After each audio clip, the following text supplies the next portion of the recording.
വിനോദസഞ്ചാരികളുടെ മാല മോഷ്ടിച്ച് റിസോർട്ടിലെ ജീവനക്കാരൻ മുങ്ങി. ഇടുക്കി പള്ളിവാസലിന് സമീപമുള്ള റിസോർട്ടിലാണ് വിനോദസഞ്ചാരികൾ ഉറങ്ങുന്നതിനിടെ മുറിയിലെ മേശപ്പുറത്ത് ഊരിവെച്ചിരുന്ന 2 പവനിലധികം വരുന്ന സ്വർണ്ണമാലയും പണവും മോഷ്ടിച്ച് ജീവനക്കാരൻ കടന്നുകളഞ്ഞത്.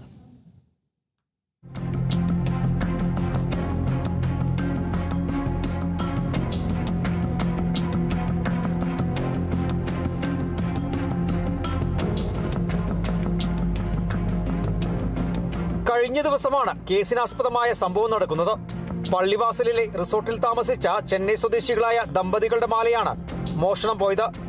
2 പവനിലധികം വരുന്ന സ്വർണ്ണമാലയും 13,000 രൂപയുമാണ് മോഷണം പോയത്. ശനിയാഴ്ച രാവിലെ റിസോർട്ടിൽ ജോലിക്കെത്തിയ തമിഴ്നാട് സ്വദേശിയായ ആളാണ് മോഷണം നടത്തിയതെന്ന് പോലീസ് കണ്ടെത്തി. മൂന്നാർ പോലീസ് റിസോർട്ടിലെ CCTV അടക്കം പരിശോധിച്ചു. പരിശോധനയിൽ പുലർച്ചെ 4:30-ന് എത്തിയ ജീവനക്കാരൻ മുറിയുടെ സ്ലൈഡിംഗ് ജനൽ തുറന്ന് അകത്തു കയറുന്ന ദൃശ്യങ്ങൾ കണ്ടെത്തി. എന്നാൽ CCTV ദൃശ്യങ്ങളിലും ജീവനക്കാരന്റെ മുഖം വ്യക്തമല്ലാത്തതും ജീവനക്കാരന്റെ മേൽവിലാസമോ തിരിച്ചറിയൽ രേഖകളോ റിസോർട്ട് ഉടമയുടെ പക്കലില്ലാത്തതും പോലീസ് അന്വേഷണത്തെ സാരമായി ബാധിച്ചിട്ടുണ്ട്. ഈ റിസോർട്ടിന്റെ ഉടമസ്ഥര് ഈ ജീവനക്കാരന്റെ ഈ മോഷ്ടാവിന്റെ യാതൊരു വിധമായ രേഖകളും അവർ വാങ്ങി വെച്ചിരുന്നില്ല.